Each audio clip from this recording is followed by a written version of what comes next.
Hello, what's up mga idol? Good evening sa atin lahat. Ako may share sa inyo na tinik ng isda. Baka sakali mayroong natagbang ganito.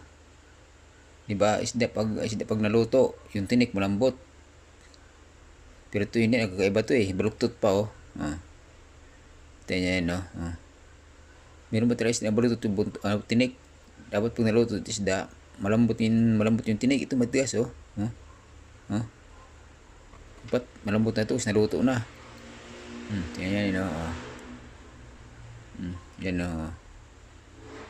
Baluktot siya oh. Yan pag nakarap po yan oh. Yan nakita nyo yan oh. Dapat pantay tinik nito. Yan oh, baluktot.